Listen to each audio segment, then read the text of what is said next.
3 अगस्त से 21 अगस्त में आपके परीक्षा होने वाली है, उनमें भी इसी तरह से सवाल आएंगे। ज़्यादा डिफिकल्ट नहीं आएगी, इजी टू मॉडरेट होगा। इसमें से 2-3 सवाल एडवांस से आते हैं, बाकी के सब अर्थमेटिक से आएंगे। तो पहला सवाल क्या कहता है कि 3 पाइप ए बी सी एक खाली टैंक को क्रमशः 40 मिनट, 20 मिनट और 30 मिनट में पूरा भर सकते हैं। जब टैंक खाली होता है तो तीनों पाइप खोल दिए जाते हैं। ए, बी और सी क्रमशः रासायनिक विलयन पी, क्यू और आर डिस्चार्ज करते हैं। 9 मिनट के बाद टैंक के द्रव में विलयन क्यू का अनुपात कितना है? ठीक है। तो जैसे हम करते आ रहे हैं, जैसे कि हमने लिखा 3 पाइप ए, बी और सी, ठीक, 40 मिनट में और 20 मिनट में और 30 मिनट में। ठीक है। तो इसका एलसीएम लेंगे तो कितना आ जाएगा? 120 आ जाएगा। ठीक। 4×3 = 12, 3 बार, 2×6 = 12, 6 और 3×4 = 12, 4। ठीक। अब क्या कह रहा है, 9 मिनट के बाद टैंक के द्रव में विलयन क्यू का अनुपात कितना है? 9 मिनट में टोटल ये 1 मिनट में डाल रहे हैं। 1 मिनट में कितना भरेंगे? 3×6 = 4, 6×4 = 10, 13 भर रहे हैं। टोटल 1 मिनट में 13 भर रहे हैं। तो 9 मिनट के बाद टैंक के द्रव में विलयन क्यू का अनुपात कितना होगा? चाहे तो आप 9 मिनट कर लो, चाहे तो आप 9 मिनट भी नहीं करो, क्योंकि 9 मिनट करोगे तो आपका इसमें भी 9 मिनट आएगा। ठीक है, फिर काटने के बाद भी आ जाएगा। ठीक। तो इसमें ए और बी सी क्रमशः रासायनिक क्या, ए क्या डालता है, ये पी डालता है, ये क्या डालता है, क्यू डालता है, ये डालता है, आर डालता है, सी आर डालता है, आर आर डिस्चार्ज करते हैं। ठीक है। अब पूछा उसने क्या है कि क्यू का अनुपात कितना है। आप कंफ्यूज ना हो जाए। अब क्यू का अनुपात पूछ रहा, मतलब वो पूछ रहा है कि बी का अनुपात क्या है 9 मिनट के बाद। ठीक है। तो 9 मिनट के बाद क्यू का अनुपात, तो क्यू का अनुपात क्या है? 9 मिनट के बाद क्यू का अनुपात कितना होता है? 6। 6 और 9 मिनट के बाद तो 9 का गुणा कर दें। जब 9 का गुणा ऊपर होगा तो फिर टोटल में से भी होगा, 13×9। तो 9 से 9 कटेगा, इसलिए कहा कह रहा था मैं कि 9 लेने की जरूरत नहीं। तो क्वेश्चन 6/13 आंसर आएगा। ठीक।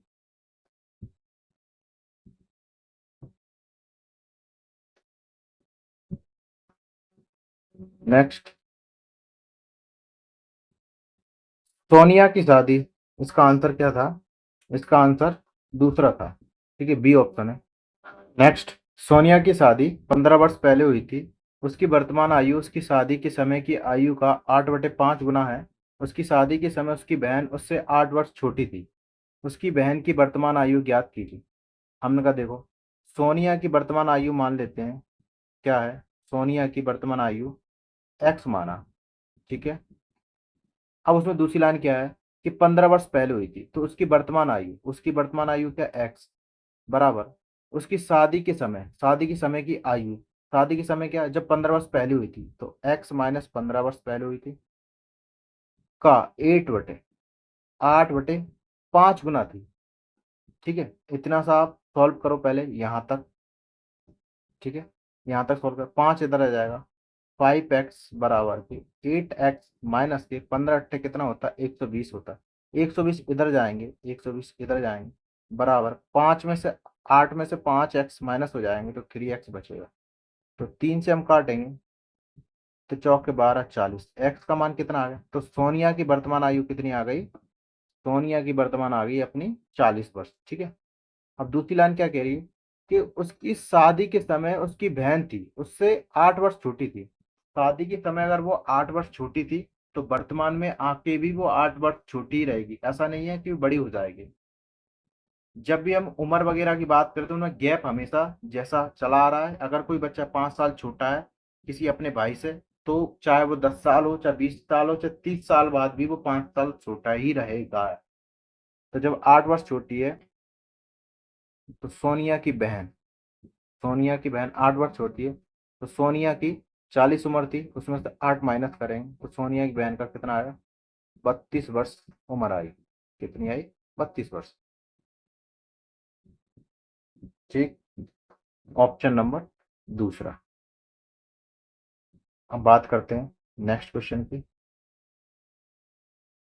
ये सारे पिछली ईयर्स में आ चुके हैं। 27 नवंबर की 2025 शिफ्ट बने, आप देख लेना नेट पे डाल के, वहां पे भी आपको मिल जाएगी। मैं आपको सॉल्व करा देता हूँ। यदि p बराबर 6 है और q बराबर -3 है, तो P Q minus three P square plus three P plus three Q plus three Q square plus Q Q Q का मान ज्ञात कीजिए। आप निकाल लोगे। देखो, जैसा जैसा लिखा है, पी क्यू, पी का मान कितना, 6 का, 6 का Q minus three P square, तो थ्री इंटू पी स्क्वायर कितना, 6 है, 6 का कितना हो जाता है, 36 हो जाएगा। ठीक है, प्लस थ्री पी, पी कहाँ, 6 है, इंटू 6 प्लस का थ्री, थ्री क्यों, क्या माइनस का थ्री, ठीक, प्लस थ्री क्यों, का माइनस का थ्री, प्लस माइनस का थ्री का स्क्वायर, ठीक। इसका कितना होता है, 216।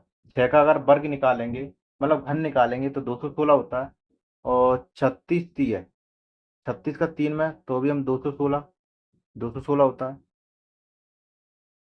ये 216 नहीं होता।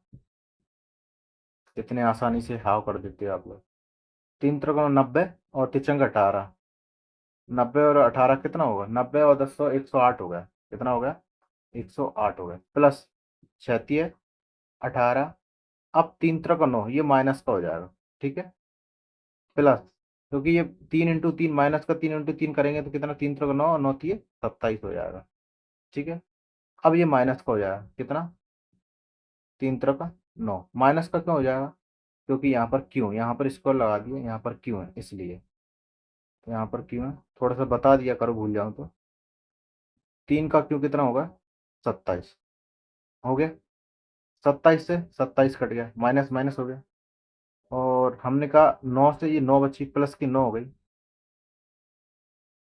यहाँ पर 216 माइनस के 108, यहाँ पर 9 चला जाएगा, तो प्लस का 9 बचेगा, ठीक है। तो हम प्लस 9 इसमें जोड़ देते हैं, कितना हो जाएगा, 2 हो जाएगा। यहाँ पर कितना होगा, 2 हो जाएगा, यहाँ पर कितना, 5 हो जाएगा।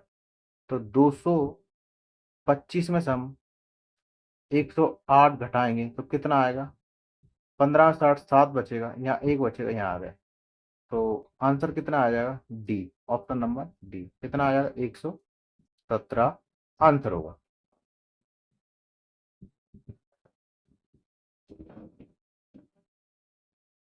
नेक्स्ट, यदि टेन थीटा 12/5 है, तो सेक थीटा का मान ज्ञात कीजिए। ये ट्रिग्नोमेट्री का सवाल है। ये कौन सा सवाल है, जिसमें लाल बटे कक्का, लम लम बटे कर्ण साइन का होता है, आधार बटे कर्ण कॉस का होता है, और लम बटे आधार टेन का होता है, ठीक। तो हम एक समकोण त्रिभुज बनाएंगे, ठीक। ये 90 डिग्री है। तो हमने क्या कहा, जब टेन दिया होता है तो इसका मतलब क्या होता है, लम बटे आधार, ठीक है। तो लम कितना 12 है, आधार कितना 5 है। लम कितना 12 है, लम किधर होता है, इधर, आधार कितना 5 है, ठीक। अब ट्रिपलेज होता है 12 5 12 13, 13 12 5 होता है, तो 13 यहाँ आ जाए। आप निकाल के भी दे सकते हो पाइथागोरस प्रमेय लगा के, ठीक है। और नहीं तो आप देख सकते हो ऑप्शन में, देखो 13 13 13 13 दिया है, कहीं पर कुछ दिया तो 13 से ट्रिपलेज बना देंगे। तो सेक थीटा, सेक थीटा का क्या होता है, सेक थीटा का होता है जो कॉस थीटा होता है ना, उसका उल्टा होता है। कॉस थीटा क्या होता है, आधार बटे कर्ण होता है, इसका उल्टा क्या होता है, कर्ण बटे आधार होता है, ठीक है। तो कर्ण कहाँ है, कर्ण 13 है, आधार कहाँ, आधार 5 है। तो क्या उत्तर आया, 13/5, ऑप्शन नंबर डी, ठीक।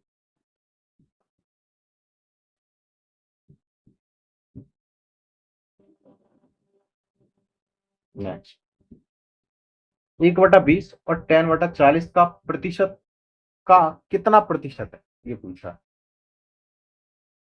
ठीक। जो 1/20 है ना, वो 10/40 का मतलब गुणा, और कितना, कितना वाला एक्स का प्रतिशत, प्रतिशत का मतलब बटे 100, यह पूछा। 20 दूनी 40 होता है, 2 पंजे 10 होता है, ठीक है। और 5 दूनी 10। एक्स बराबर कितना आया? 20%। ऑप्शन नंबर दूसरा।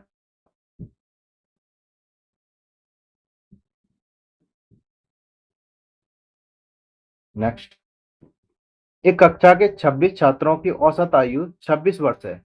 यदि शिक्षक की आयु भी शामिल कर ली जाए तो पूरे समूह का औसत आयु 27 वर्ष हो जाती। शिक्षक की आयु वर्ष में ज्ञात कीजिए। बहुत सिंपल है, ये औसत का सवाल है। तो कह रहा 26 छात्र हैं, 26 छात्रों की औसत आयु कितनी? 26 वर्ष है। अब कह रहा है कि एक शिक्षक, मतलब एक शिक्षक और शामिल कर लिया जाए तो औसत आयु कितनी हो जाती है? पूरी टोटल 27 हो जाती है। इसका मतलब है कि जो शिक्षक आया ना, वो उसकी उम्र 27 तो होगी होगी, प्लस में इतनी ज्यादा होगी कि इन 26 को भी उसने एक एक दे दी होगी, तब जाके 27 इनका भी औसत आयु बना दी होगी उसने। तो 27 तो उसकी हुई हुई, जो शिक्षक है, शिक्षक की आयु पूछी। और जो 26 लोग है ना, उनको भी उसने दे दी एक एक करके। तो कितना? 7 6 13 हो गई, और 2 2 4 1 5, कितना हो गया? 53 हो गया। ऑप्शन नंबर पहला। समझ में आया? मतलब जो शिक्षक आया है, शामिल हुआ, मतलब टोटल 27 लोग हो गए। तो वो अपनी उम्र इतनी लाया होगा कि उसने औसत 27 बना दिया सबका सब। लेकिन जो छात्र थे उनकी पहली 26 थी, तो उनको भी उसने एक एक करके 26 लोगों को 26 तो अपनी आयु में से दे दी होगी, तब जाके 27 वर्ष की आयु, मतलब औसत आयु बनी होगी। तो 27 उम्र पहले है, और 26 का जो बच्चे उनको दे रखी थी उनको भी जोड़ दिया। तो कितना हुआ? तो उसकी टोटल कितनी आयु थी? 53 साल थी, तभी उसने आके जुड़ा और वो 27 वर्ष की औसत आयु हो गई। 325 मीटर लंबी एक रेलगाड़ी 5 किलोमीटर प्रति आवर की चाल से समान दिशा में चल रहे एक व्यक्ति को 45 सेकंड में पार कर जाती है। इस रेलगाड़ी को विपरीत दिशा में 20 किलोमीटर प्रति आवर की चाल से चल रही 440 मीटर लंबी एक अन्य रेलगाड़ी को पूरी तरह से पार करने में कितना समय, मतलब सेकंड में लगेगा? ठीक है। तो हमने टाइम दे रखा है, टाइम क्या दे रखा है? 45 सेकंड बराबर, यहाँ पर क्या दूरी कितनी? 325 मीटर, और यहाँ पे 5 किलोमीटर। तो एक्स समान, जब समान दिशा में जाती है तो माइनस हो जाती है 5 इंटू। अब किलोमीटर है, इसको मीटर प्रति सेकंड में करेंगे। 5 इंटू 18। ठीक है। 5 चक 30 और 5 25, ठीक 65 हो गया। और 5 नम 45, और 5 कम 5, और 5 5 3 15। ठीक है। 13 और 18 आ गया। 9 दूनी 18। एक्स माइनस के 5 बराबर के 13 दूनी 26। तो एक्स बराबर 26 + 5 कितना होगा? एक्स बराबर वो 31 किलोमीटर प्रति हावर। चाल कितनी आ गई पहली? 30 किलो। रेलगाड़ी की चाल कितना? 31 किलोमीटर प्रति हावर की चाल से आ गई। तो विपरीत दिशा से चल रही कोई चाल 440 मीटर लंबी एक अन्य रेलगाड़ी को पूरी तरह से पार करने में कितना समय लगेगा? कितना समय लगेगा? तो समय बराबर दूरी बटे क्या होती है? चाल होती है। दूरी कितनी? 440 और 325, कितना हो गया? 440। हमने कहा 300 400 कितना? 700 हो गया। और 4 2 कितना हो गया? 6 तो 765 के करीब करीब हो गया है ना। 5 जोड़ो जरा। 4 2 6, और 4 3 7, 765 हो गया। बट चाल के जब विपरीत दिशा में तो चालें क्या जुड़ जाती? 31 किलोमीटर प्रति आवर की चाल तो ये है, 20 किलोमीटर ये। 20 कितनी हो गई? 51 हो गई क्या? नहीं हुई? अब इसको सेकंडों में चाहिए तो कन्वर्ट करना पड़ेगा किसमें? मीटर प्रति सेकंड में। तो 5 इंटू 18। 5 कन 5, और 5 25, और 5 3 15। 3 से कटेगा, 3 एकम 3, और 5 15, ये 3 से कटेगा। तो समय कितना आ गया? 54 क्या आ गया? सेकंड आ गया। ये इसका उत्तर है। कौन सा? Option number A. निम्नलिखित में से कौन सा अनुपात 3:2 के तुल्य है? मतलब कहना चाह रहा है 3:2 के बराबर है। क्या इनको काट के देखो, एक ही संख्या से कट रही है, काटो जरा। 3 से कटेगा क्या? नहीं, ये कट ही नहीं रही, संख्या किसी से कट ही नहीं रही। ठीक, ये नहीं हो सकता। 51 कट रही क्या? तीन से कटेगा 17 × 3 = 51, लेकिन 17 से ये नहीं कट रही, 37 नहीं कट रही, ये भी नहीं कट रही। 54 और 36 देखो, 3 से कटेगी क्या? 18 × 3 = 54, 18 × 18 = 36, ये वाला ऑप्शन सही है। ये वाला देख लो, उनका दो से भी काट लो, दो दूनी 4 और 2 × 12, और 2 × 2 2 × 14, अब यहाँ से कटेगा नहीं कटेगा, तो ऑप्शन नंबर ठीक ठीक है। नेक्स्ट, समान एमआरपी वाली एक जैसी वस्तुओं पर 6 खरीदें 4 मुफ्त पाएं जैसी स्कीम पर छूट प्राप्त होती है, कितनी छूट होती है? अब आप देखो, 4 मुफ्त दे रहा है और 6 खरीद रहा है, मतलब टोटल तो 10 है ना, टोटल तो 10 है, तो 100, 00 कितने की? 40 की, कितने की? 40 की। ठीक, ऑप्शन नंबर 40, बहुत सिंपल सिंपल से है। नेक्स्ट, 3 से 1/4 भागे तो 1 से 1/, आपको ये बोर्ड मास वाला रूल हो, सिंप्लीफिकेशन का एक मतलब सवाल है, सरलीकरण का। तो आप ऊपर की संख्या को पहले, चाहे तो इसी कर लो। देखो, पहले ऊपर वाला अपन करते हैं, कोष्टक वाले, कोष्टक में कितना, ये वाला करते हैं। 2 सही 1/2 माइनस का 1/12, 2 4 5 कितना है? 5/2 है, माइनस के 1/12 है। ऑप्शन आया कितना? आया एलसीएम 12 आया, तो 2 × 12 6 6 30, माइनस के 1 कितना है? 29/12। ठीक है, 29/12 तो ये आ गया। ठीक, अब ये वाला कितना? 4 4 एकम 4, 4 और 1 5, 5/4, माइनस की 0.5 यहाँ पर 10 ले लो अपन, 5 × 5 5 10। ठीक है, तो ये कितना आ गया? इसको 5/4 1/2, तो ये 5/4 है, माइनस का 1/2 है, इंटू का 29/12 है। ठीक, अब देख करो हम,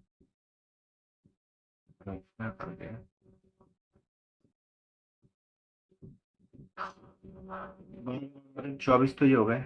ठीक है, तो एलसीएम आया कितना? 24 आया, 4 × 24, 5 × 30, माइनस का 29 है ये, तो कितना आया? 1/24। ठीक, इतना सॉल्व हो गया, 1/24 आया। अब बचा कौन सा? ये वाला, ये इतना सॉल्व कर लिया अपने, 1/24 आया। 4 × 3 = 12, 12 और 1 13/4 है, यहाँ पर क्या भागित है? 1/24 है। जब भागित आता है तो हम उल्टी कर देंगे संख्या को, क्या? 24/1 कर देंगे, तो 4 × 24, और 13 × 6 आया, कितना है? 13 × 6, ऊपर कितना आ गया? 13 × 6 आ गया, 13 × 6, नीचे कितना? 5 × 3 = 15, तो 3 ऊपर आ गए बस। देखो, 6 × 3 = 18, 13 × 18 का गुणा गुणा कर दो, 18 × 18 118, 36 38 54, 18 54 4 आ गया, 8 5 13 एक हासिल, 234। उत्तर कितना आ रहा? 234, ऑप्शन नंबर 1। ठीक, नेक्स्ट, दो संख्याओं का महत्तम समावर्तक एचसीएफ 18 और लघुत्तम समावर्तक एलसीएम 15 और 12 है। यदि उनमें से एक संख्या 126 है तो इन संख्याओं के बीच धनात्मक अंतर ज्ञात कीजिए। क्या? इन संख्याओं के बीच कैसा धनात्मक अंतर ज्ञात कीजिए। ठीक है, तो आपने सूत्र देखा होगा एचसीएफ एलसीएम वाले में, कि एचसीएफ इंटू एलसीएम, लघुत्तम समावर्तक और महत्तम समावर्तक बराबर पहली संख्या इंटू दूसरी संख्या। ठीक है, अब रख दो, इसकी जगह 18 रख दो, एलसीएम की जगह कितना है? 15 और 12, और पहली संख्या कितनी? एक संख्या, मतलब एक संख्या 126, दूसरी संख्या को हमने कहा एक्स मान ले। काटो जरा, 18 × 7 = 126। ठीक है, 7 × 7 7 दूनी 14, एक 7 × 7 और 7 × 4 7 × 42, एक्स बराबर दूसरी संख्या कितनी है? 216। अब कह रहा है कि 126 और 216 में अंतर देखना है, धनात्मक अंतर। ठीक है, तो 216 माइनस के 126, 0 आया, 9 आया, कितने का है? 90 का, option number D.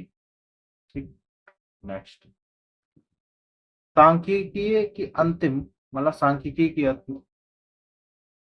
Next question, सांख्यिकी अंतिम परीक्षा में 100 में से 21 विद्यार्थियों के अंक इस प्रकार है, तो इन आंकड़ों का बहुलक ज्ञात कीजिए।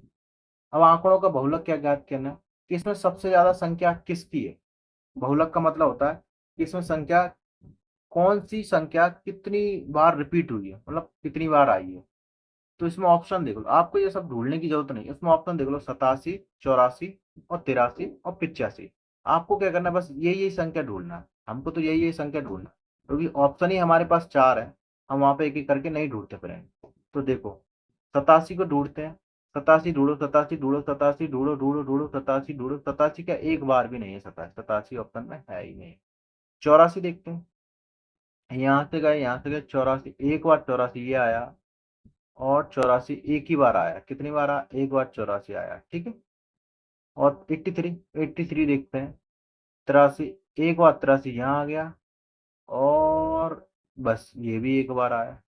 तो ऑप्शन समझ रहे, डी ही आंसर होगा इसका। 85 देखो कितनी बार आया, एक बार ये आया 85, एक बार ये आया 85, और कहाँ आया, एक बार ये आया 85, चार बार आया, तो ऑप्शन नंबर डी ही आंसर होगा, ठीक। नेक्स्ट, एक धातु की छड़ को तीन भागों ए बी सी में विभाजित किया जाता है, ए और बी की लंबाइयों का अनुपात अनुपात। देखो हमने कहा एक धातु है, उसकी छड़, ये क्या है, अनुपात समानुपात का क्वेश्चन आंसर है। क्वेश्चन है कि ए बी और सी में विभाजित किया जाता है, ए बी की लंबाई कितनी, 9:20 है, ठीक है। और सी और बी की लंबाई, सी की लंबाई कितनी 5 है, और बी की लंबाई कितनी 11 है। इसी में तो बच्चे को कंफ्यूज कर देता है कि सी और बी में है, तो यहाँ पर थोड़ी सी मिस्टेक आपका 1 मिनट बर्बाद कर देती है, आप फिर दोबारा से करने को मजबूर हो जाते हैं। ए और सी की लंबाइयों के बीच अंतर कितना, 10 सेंटीमीटर। तो धातु की छड़ की कुल लंबाई सेंटीमीटर में ज्ञात कीजिए, ठीक। तो यहाँ पर 20 रख लेते हैं, यहाँ पर 11 रखते हैं, ठीक है। अब करो जरा, काटा पीटी कर सकते हैं, नहीं, 99 हो गया, यहाँ पर 220 हो गया, यहाँ पर 100 हो गया। अब कह रहा है कि ए और सी में अंतर, ए और सी में अंतर कितने का अंतर, एक का अंतर। एक जो एक यूनिट है ना, वो 10 सेंटीमीटर के बराबर है। अब कह रहा है कि कुल लंबाई, कुल लंबाई जोड़ो जरा, 100, 200, 320 हो गया, 320 और 90 कितना होगा, 320 और 80, 400, और 10, 410, 419 हो गया, कितना होगा 419। तो कुल लंबाई कितनी है, 419 इंटू 10, कितना होगा 4190, ऑप्शन नंबर सी।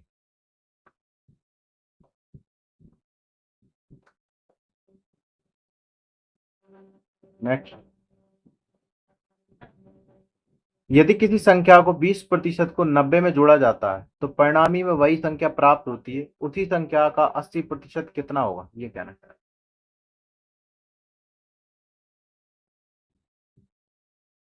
किसी संख्या के 20% को 90 में जोड़ा जाता है, कोई संख्या है, हमने कहा वो संख्या क्या है, माना संख्या क्या, एक्स है। तो किसी संख्या के कि 20%, 20% को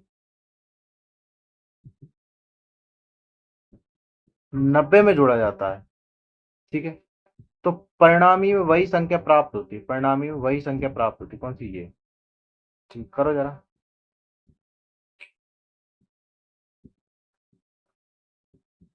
हमने कहा 1, 0, 0, दो कम, दो दो पंजे 10, तो x/5 प्लस के 90 बराबर x,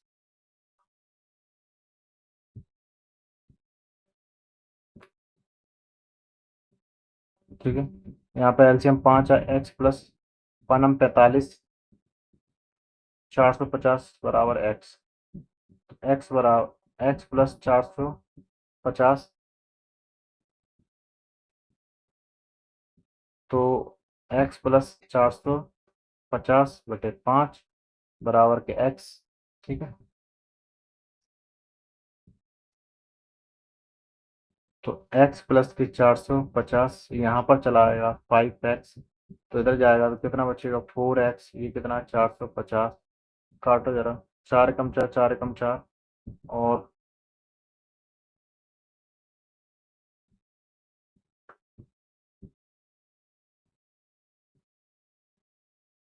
4 दूनी 8, 4 पंजे 20। एक्स का मान कितना? 112.5% होगा। तो संख्या कितनी है? 112.5%। अब क्या कह रहा है कि परिणाम में वो संख्या प्राप्त होती, उसी संख्या का 80% कितना होगा? अब इसी संख्या का कह रहा 80% कितना होगा? इसी संख्या का मतलब 80% कितना होगा?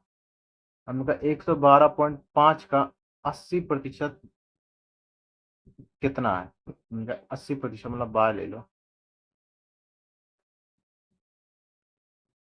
बाय 80%। हमने कहा ये जीरो आ गई क्या ना, एक जीरो से एक जीरो कटेंगे, ठीक है। हम्म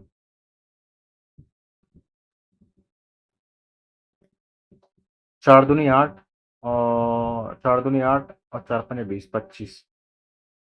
25 चौके 100, और 25 पंजे 120, 45 दूनी 90। बाय का मान कितना है? 90। ऑप्शन नंबर कौन सा? ऑप्शन नंबर टू, ठीक। तो 80% कितना होगा? 90 के बराबर होगा। आप पोज करके उतार लेना इनको, ठीक। नेक्स्ट, एक वॉशिंग मशीन की कीमत एक टीवी की कीमत से 40% कम है। हमने कहा एक वॉशिंग मशीन की कीमत है ना, वो टीवी की कीमत से क्या 40% कम है। तो टीवी की कीमत ज्यादा होगी, वॉशिंग की कीमत कम होगी। तो हमने कहा टीवी और वॉशिंग मशीन, ठीक है। टीवी की कीमत कितनी होगी? 100 होगी, और 40% कम है तो 60 इसकी होगी, ठीक है। यदि वॉशिंग मशीन की कीमत 52% बढ़ जाती है और टीवी की कीमत 76% कम हो जाती है, तो 5 वॉशिंग और 2 टीवी की कुल कीमत में कितना प्रतिशत परिवर्तन होगा?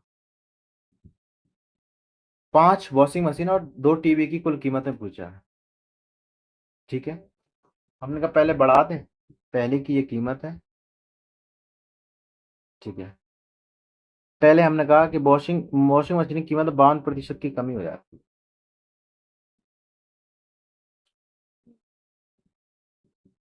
देखो यहाँ पर 5 का गुणा कर दो, वॉशिंग मशीन 5 है, सॉरी, टीवी 5 नहीं है। वॉशिंग मशीन कितनी है? 5 है। और टीवी कितनी है? 2 है। तो ये 200 हो गई, ठीक है। प्लस का 56 30, ये कितनी हो गई? 300। तो ये कितना हो गया टोटल? कितना हो गया? 500 हो गया। अब क्या कह रहा है कि वॉशिंग मशीन की कीमत 52% बढ़ जाती है। वॉशिंग मशीन की कीमत, यही कीमत क्या है? 52% बढ़ जाती है। जरा 52% बढ़ाओ जरा, 152/100, 0000। तो हमने कहा 152 का 3 गुणा हमका,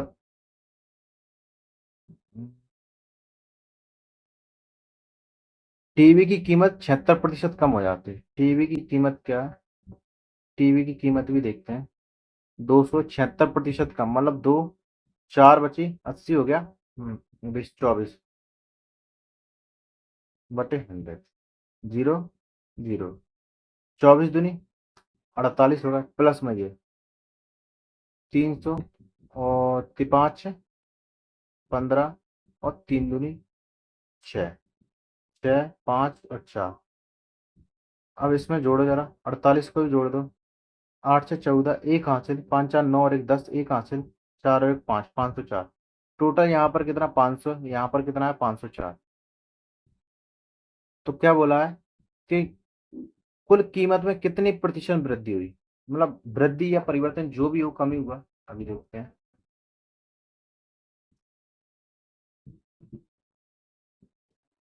504 में से, तो 4 की क्या बढ़त है? 4 की बढ़त कितने से? 500 में। 500 में इंटू 100, जीरो से जीरो कट गए, जीरो से जीरो कट गए।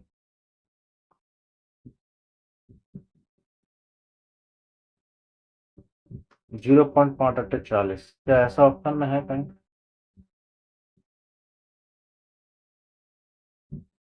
कहीं है क्या ऑप्शन में ऐसा?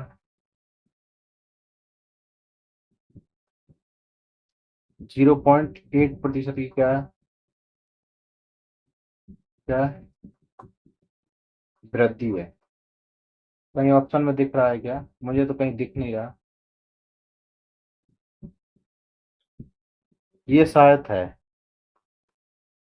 ये शायद है कि यही है ना, 0.8% वृद्धि है। यही ऑप्शन है, ऑप्शन नंबर ए। नेक्स्ट, एक फल विक्रेता ने 150 आम खरीदे। उसने उन्हें ऐसी कीमत पर बेचा कि 120 आमों का विक्रय मूल्य 150 आमों के क्रय मूल्य के बराबर हो गया। उसका लाभ प्रतिशत बताइए। उसने सीपी कितना खरीदा? 150 आम खरीदे। उसने ऐसी कीमत पर बेचा कि 120 आमों का एसपी मतलब सेलिंग प्राइस बराबर 150 आमों का सीपी क्रय मूल्य। 0, 0 और चौके 12 और 5 15। एसपी बटे सीपी बराबर 5/4 आए। कितने का फायदा हुआ? एक का फायदा हुआ। एक का फायदा हुआ तो कितना लाभ हुआ? तो एक का लाभ हुआ किस पे से? सीपी पे होता है लाभ 100। 25% का क्या हुआ? फायदा हुआ। Option number A.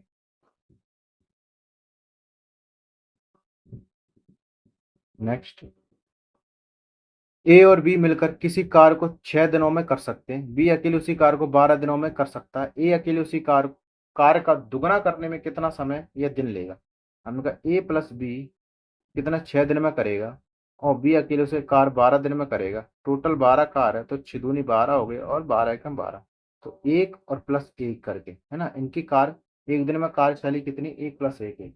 तो ए अकेले उसी कार को दुगना करने में कितना? हमने कहा 12 है, उसी कार को दुगना करेगा तो कितना आएगा? 24 दिनों में करेगा। Option number C. नेक्स्ट, एक बर्तन का 2/5 भाग नीले द्रव से भरा है और शेष बर्तन का 1/3 भाग काले द्रव से भरा है, और शेष बर्तन का 5/6 भाग पीले द्रव से भरा है। तो शेष 4.2 लीटर सफेद द्रव है। तो बर्तन का कुल धारिता ज्ञात कीजिए। देखो जरा, 2/5 भी है और 1/3 भी है, 5/6 भी। इनका एलसीएम ले लो तभी हम सही से। 5×3 = 15, 5×3 = 30। कितना है? 5×30। तो टोटल टोटल जो बर्तन है ना, टोटल बर्तन कितना? 30 भाग है टोटल बर्तन का। ठीक, इसमें से कह रहा है कि एक बर्तन का 2/5 भाग नीले द्रव पे, ये ब्लू से भरा है। कितना? 30 का 2/5, 5×30, 6 दूनी 12। तो 12 भाग तो नीले से भरा है। ठीक है, और शेष बर्तन का अब 12 ले गए, बचे कितने? उस बर्तन का 1/3 भाग काले द्रव से भरा है। तो ये काले लिख लो क्योंकि ब्लैक। ठीक है, अब 30 में से 12 चला गया, कितना बचा? हमने के 18 बचा। अब 18 में से 1/3 भाग काले द्रव से, पिछंग 18। तो ये 6 यूनिट इसमें भरा है। ठीक है, अब शेष बर्तन का 5/6 भाग पीले द्रव से भरा। शेष बर्तन 12×6 = 18 हो गई। 18×2 = 20, 12 बचा। अब पीले येलो से भरा है। 12 का 5/6, 6 दूनी 12, 5 दूनी 10। तो 10 यूनिट तो ये भरा है। ठीक है,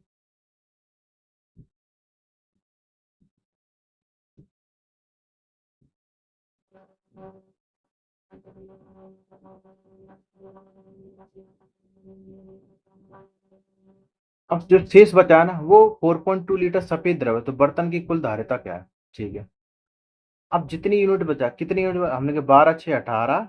18 और 10 कितनी होगी? 28। 2 यूनिट बची, वो कितनी है? 4.2 लीटर के बराबर है 2 यूनिट। तो हमें चाहिए कितनी यूनिट? हमें 30 यूनिट चाहिए। 30 यूनिट। तो यहाँ पर क्या? जीरो, जीरो से जीरो कट गए। 2 दूनी 4, 2 एकम 21 का 21 दिए 63 लीटर है वो। कितनी? 21 दिए 63 लीटर। ऑप्शन नंबर सी।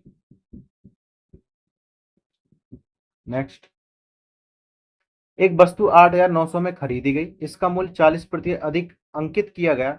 इसके बाद इसे अंकित मूल्य पर 5% की छूट पर बेचा गया। इसे सौदे पर लाभ प्रतिशत कितना है? हमने कहा उसने कितने पे खरीदी? 8,900 पे खरीदी। अब वैसे देखा जाए तो इसमें प्रतिशत पूछ रहा है, तो इसमें सीपी का तो कोई मतलब है ही।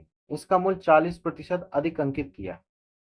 CP MP. ठीक है,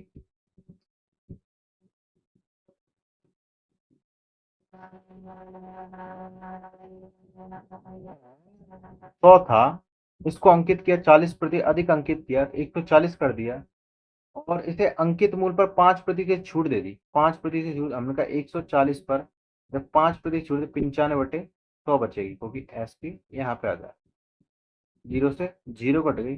ठीक है,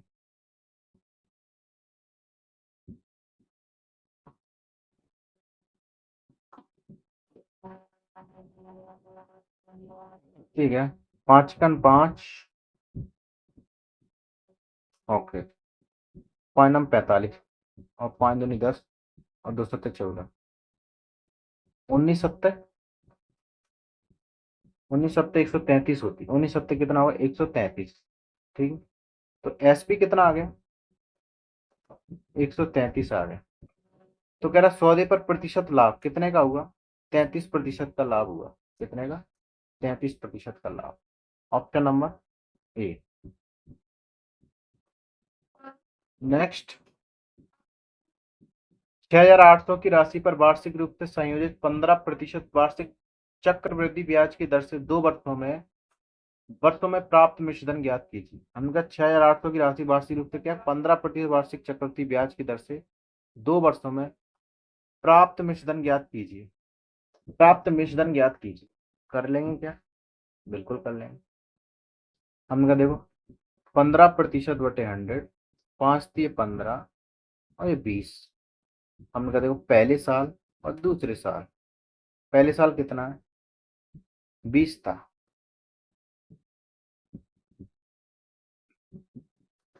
23 लिया हो, फिर 20 से फिर 23 लिया हो, बटे, ये क्या होता है, ये प्रिंसिपल होता है, ये क्या होता है,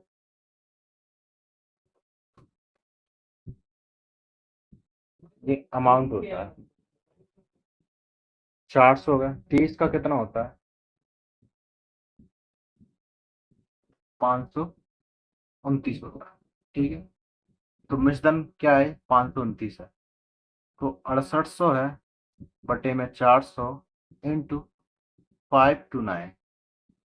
ठीक है, और चाहे तो तुम इसे दूसरी तरीके से भी कर सकते हो, मैं अभी उसको ही बता दूंगा। जीरो से जीरो कट के जीरो, 4 एकम 4, 4 7 28, अब गुणा कर दो। 17 नंबर कितना होता है, 17 नंबर 153 होता है, 153 मतलब जिस संख्या के पीछे 3 आ रहा है, 2 इसमें भी आ रहा है, इसमें भी आ रहा है, तो गुणा ही करना पड़ेगा। क्या करना पड़ेगा, 529 का गुणा 17 से करेंगे। 17×5 = 85 होता है, डबल जीरो।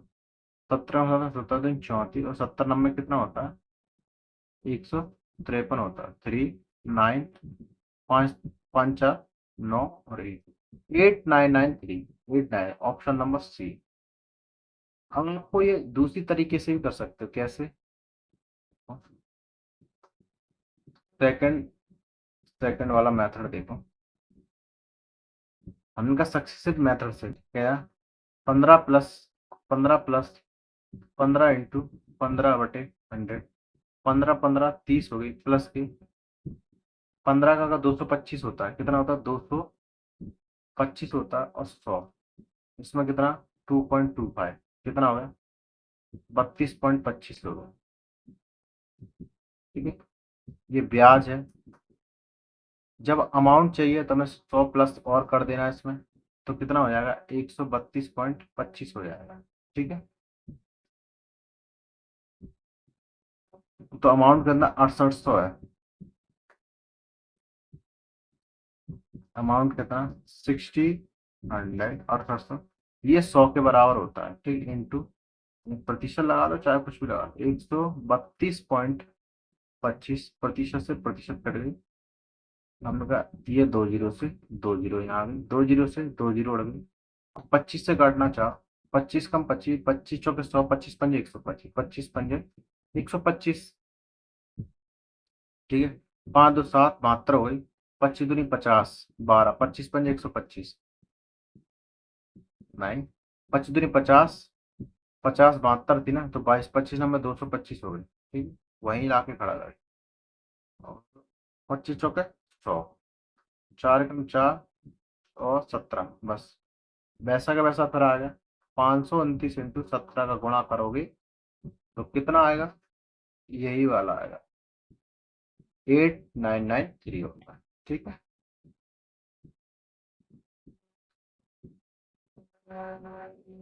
नेक्स्ट, त्रिभुज into 2.2 plus 0.33 into 3/4 minus 1/20 into 0.5 बराबर 0.9। त्रिभुज का मान ज्ञात की। ठीक है, देखो, त्रिभुज इंटू 2.2 प्लस 3 इंटू 3/4 माइनस 1/20 और इंटू 0.5 बराबर 0.9। ठीक है, हमने कहा पॉइंटों को उड़ाओ, आप यहाँ पे 2 जीरो लेते हो। ठीक है, यहाँ पर 2 जीरो लोगे, इसको एक्स लिख लेते हैं। तो 11/5 आ गए, कितना आ गया, 11/5 आ गया, प्लस का 33/100 हो गया। ठीक है, इंटू 3/4 माइनस का 1/20 और इंटू यहाँ पर 5 कम 5 11/20 जाएगा। ठीक है, 9/100।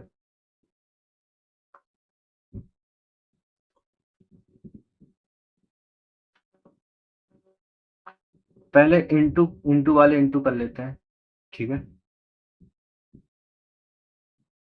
जो गुणा है ना, मल्टीप्लाई पहले होगा, तो हमने कहा एक्स इंटू 11/5 प्लस 9 कितना होगा, 400 होगा, माइनस 11 बटे कितना होगा, 00 और ये 400 होगा। ठीक है, बराबर 9900। ठीक है, अब इनका एलसीएम ले लो, हम इनका एलसीएम ले लेते हैं।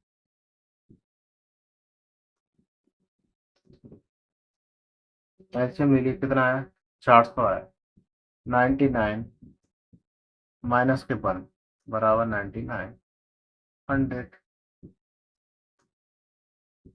ठीक है, 5 प्लस घटा जरा, 88 400 आया, बराबर के 9900। ठीक है, अब एलसीएम इनमें भी लेना पड़ेगा, डायरेक्ट भी ले सकते थे आप, लेकिन ठीक हो। तो 5 × 8 = 40, 80 हो गया, कितना होगा, 5 × 8 = 40, 80, 80, 80 का तो 88।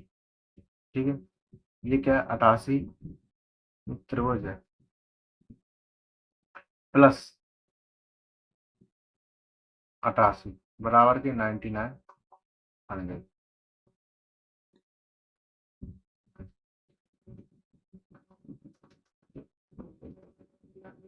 तो ऐसे नहीं करो आप,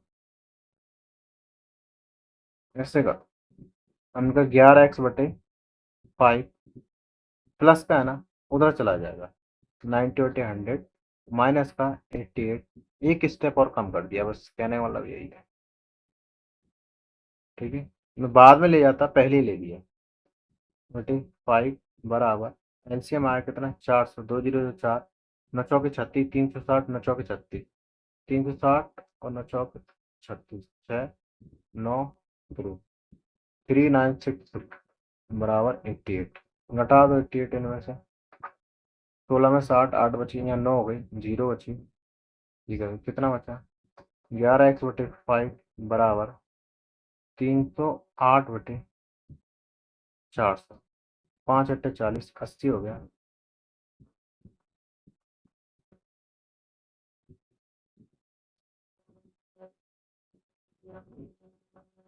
11 दूनी 22 और कितना बचा, 22 + 8, 11 × 8 = 88, 28 हो गया। ठीक है,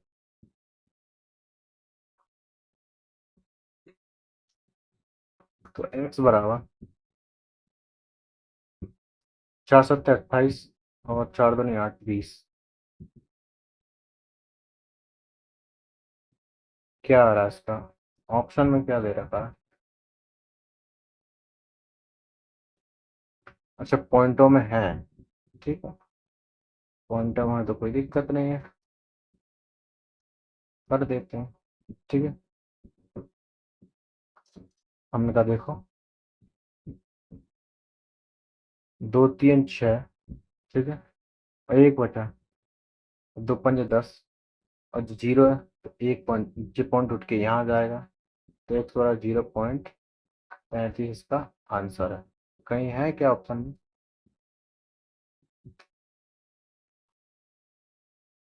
हाँ, ऑप्शन नंबर ए। ये आपकी सीट खत्म हो गई है। जो 27 नवंबर 2025 को शिफ्ट वन में मैथ के जो क्वेश्चन आए थे, मैंने वो सारे करा दिए ऑलमोस्ट, लगभग लगभग। अब अपन मिलेंगे नेक्स्ट पार्ट में। मैं 27 नवंबर की शिफ्ट सेकंड लाऊंगा, उसको भी मैं आपको कराऊंगा, PYQ है, आप लगाते रहो। 3 से 21 के जो अगस्त में, जो अभी 2026 का आप देने जाओगे, उसमें लगभग लगभग यही सवाल मिलेंगे, इसी तरह से मिलते जुलते आपको सवाल मिलेंगे। ठीक, आप सभी को धन्यवाद यहाँ तक देखने के लिए। बाय बाय, फिर मिलते हैं। जय श्री राम।